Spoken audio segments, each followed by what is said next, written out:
El hábitat tiene varias posturas. Una que podríamos verlo desde la parte de los estudios naturales, con el entorno, que tiene como una concepción filosófica de la participación del ser humano con lo que le rodea. Otra podría tener un sentido más social de cómo el ser humano reconstruye o reconfigura sus relaciones con el otro del día a día, las relaciones de poder, las relaciones económicas, relaciones culturales, eso sería como una parte social. Cuando definen el hábitat como un entorno complejo y que está relacionado también con la sustentabilidad. O sea, no te podría dar como esa definición exacta, pero me gusta ese juego de palabras porque creo que dan pie a construir como muchas posturas del ser humano ante lo que lo rodea y mucho más desde la parte del diseño. Un hábitat es el lugar en donde el hombre crea su habitación, su lugar para desarrollarse, todo lo que tiene relación con su entorno, exactamente.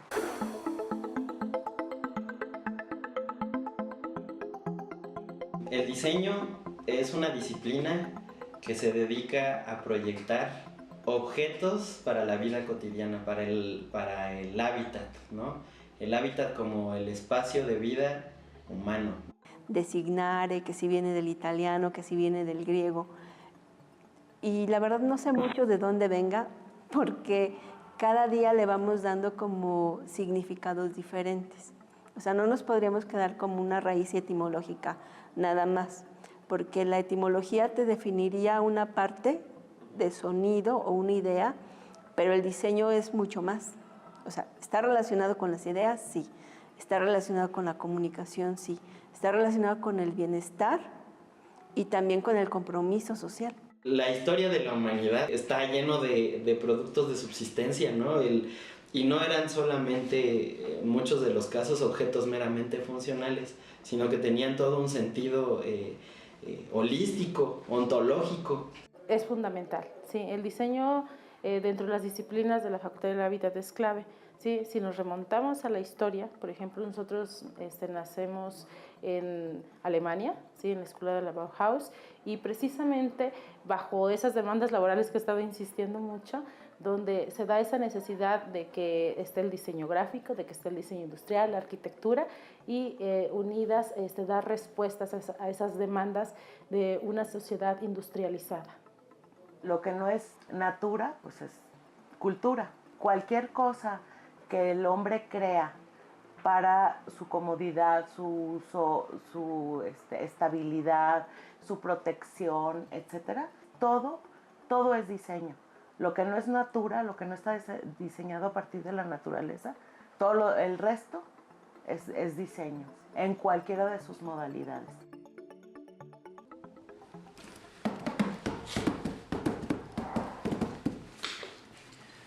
¿Cómo es, Che? Ese me lo dio hace un año, justamente cuando fui a exponer ahí con...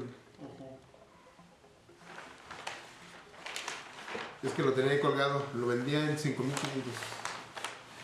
Y lo vi y le dije, ¿qué onda con ese creador? ¿Por qué? Me dice, ¿qué? Pues te lo cambio por uno. ¿Por qué se dice que el diseñador no sabe cobrar? Porque no gastas cuando eres estudiante.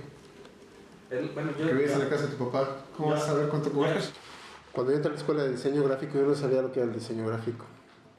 Ni siquiera sabía lo que era el diseño. Y cuando entré me di cuenta que el diseño gráfico era algo que había venido yo haciendo durante mucho tiempo. Que era hacer cosas que a mí me gustaría ver en medios impresos o principalmente en medios visuales.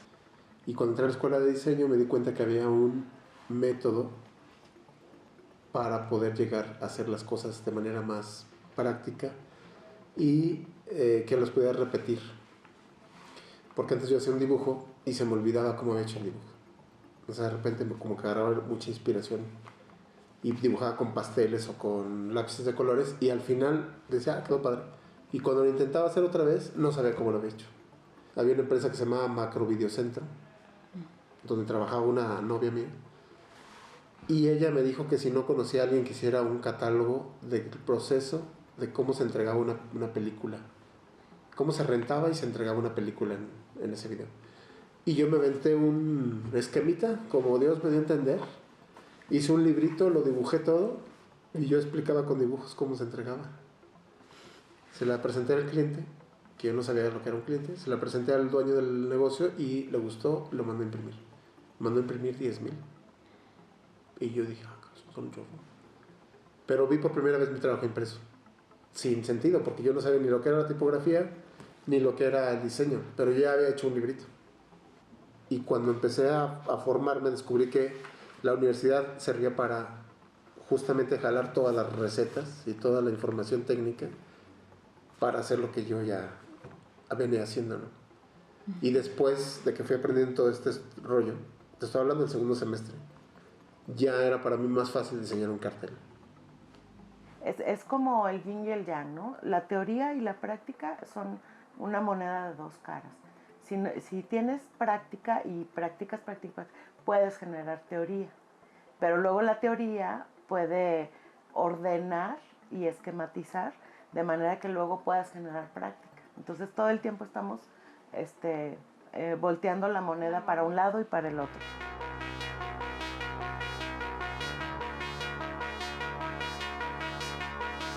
Creo que es precisamente el diseño el que propone que existan unas ciencias del hábitat. Sí, porque no solamente es el diseño como forma, sino como ese compromiso que tiene para estudiar lo que él mismo produce. La relación interdisciplinar es lo que le da también sentido a las ciencias del hábitat, porque no solamente es la mirada formal, constructiva, creativa, que está muy relacionado con el diseño. Necesitamos empezar a trascender estas barreras de las disciplinas y empezar a ver los problemas de manera holística, ¿no? Como lo que son problemas que no son, digamos, privativos de una o de otra disciplina. Esta separación entre disciplinas teóricas y disciplinas prácticas, a mi juicio, ha sido por demás devastadora en el siglo XX. No hay interdisciplina nada más, sino transdisciplina. O sea, en el diseño inciden muchísimas ciencias. Las matemáticas, la física, la química, y lo vemos aquí en el estudio de todas las carreras que tenemos, ¿no? El comportamiento del hombre, la psicología, las ciencias sociales, la medicina. De hecho, pienso que el ser diseñador es casi como ser un hombre del Renacimiento, así me atrevo a decirlo tal cual, ¿no? En donde tú tienes que dominar muchos saberes en el momento en el cual tú te enfrentas a un problema de diseño y tienes que empezar a llegarte de otras disciplinas para apoyar eso, ¿no? Entonces, evidentemente, bueno, hay quienes no lo han querido comprender así, pero creo que yo, mi experiencia me dice que dedicarte al diseño es una disciplina pues integrada de muchas otras disciplinas.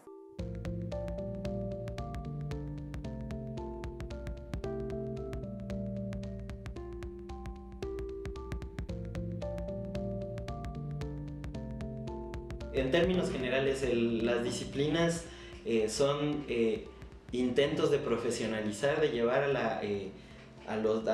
ámbito de lo positivo un quehacer que es humano de por sí, ¿no? Las disciplinas del diseño vienen sin lugar a dudas de que todos los humanos somos homo faber, fabricamos nuestro entorno, ¿no? Seamos o no seamos diseñadores. Fernando Martín Juez dice es que hay, parafraseando uno de sus entrevistados, ¿no? Hay diseños diseñados por diseñadores y diseños diseñados por personas que no son diseñadores. Realmente la vida humana es proyectar cosas en seres para la vida cotidiana. Una evolución evidente, ¿no? En la historia del ser humano. Hubo homos que no se desarrollaron y no trascendieron.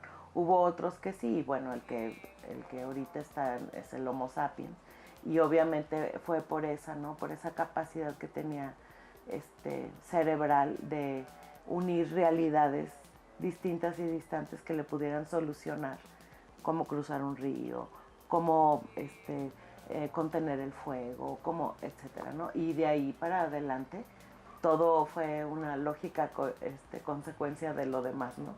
En el orden natural, pues yo creo que todos pueden ser diseñadores. O sea, todos yo creo que pueden ser creativos, pueden ser diseñadores, pero pues hay una gran diferencia. O sea, dentro de la formación, por ejemplo, en el diseño gráfico, o sea, realmente tiene que haber mensajes significativos, diseños que realmente provoquen, que realmente den respuesta a esos problemas de comunicación que pueden existir. Yo considero que es un buen invento la universidad, pero me parece que eso no niega la posibilidad de que existan diseñadores que no cursen la universidad y que sean igualmente buenos, ¿no? Así como tampoco niega la posibilidad de que a pesar de que se curse en la universidad, no se tenga buenos resultados. Yo creo en el diseño, más bien en la educación informal. Lo que pasaba, por ejemplo, en el Centro de las Artes, cuando hicimos el laboratorio de diseño, lo que buscábamos era que los alumnos fueran a desaprender lo que habían aprendido en la universidad. Esto quiere decir que fueras a experimentar todos los proyectos que te habían rechazado de la universidad. Por eso es la educación informal, porque aprendes más en el trabajo cotidiano que en el teórico. Es muy importante todo lo teórico, toda la metodología que aprendes en la universidad. Pero luego tienes que llegar a un punto, como decía Pablo Picasso, de deseducarte, ¿no? Desaprender para crear tu propio lenguaje y tu propia forma de trabajar. Esto lo escuché una vez de alguien que decía, ¿cómo puedo saber si yo soy escritor? Y el escritor le decía, tú puedes saber si eres escritor si cuando te levantas piensas en escribir y cuando te acuestas tu último pensamiento es escribir. Entonces, ¿cómo puedes saber tú si eres diseñador? Si cuando te levantas quieres diseñar y cuando te acuestas tu último pensamiento tiene que ver con el diseño, con una preocupación que te queda. Por eso la educación informal es muy importante, porque aprendes el oficio de ser diseñador. Ya no estás en la escuela, ya no tienes que cumplir para una calificación, tienes que cumplir para un cliente o para ti. Entonces ya la exigencia es tuya. Y la educación informal es esa, es aprender con la gente que sabe. Por ejemplo, vas con un carpintero y le dices, quiero que me haga un bastidor tanto por tanto. Y entonces el carpintero te va a decir, mira, te puedo sugerir para ese bastidor madera de pino, o que la cepillemos, la madera, o que le pongamos clavos, o que no le pongamos clavos.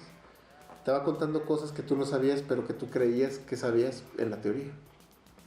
¿Entiendes? Son cosas que uno va aprendiendo con la educación informal, con la gente que sabe, con un herrero que le dices, vamos a pegar esta pieza así. No, necesitamos ponerle una estructura, si no se te va a caer. 20% escuela, 80% en la calle. Yo sí creo que el diseñador o el ser humano tiene muchas cosas en su esencia, creativas, de decisión, de solucionador de problemas, ¿sí? Y que a veces no necesariamente esas cosas se forman en una escuela, pero las escuelas lo que tienen, o el que estudies diseño, es que te ayuda a saber nombrar y sistematizar las cosas. O sea, dejan de ser empíricas o natas o nada más de espontáneo. O sea, hay una reflexión y precisamente es donde empieza a generarse la ciencia. Pero sí es bien importante como este proceso reflexivo de decir, no solamente construye el conocimiento el que está en la escuela. La fábrica tiene una visión, el campesino tiene otra visión, y cuando empezamos a conjuntar todos esos saberes es cuando empezamos a potenciar las disciplinas.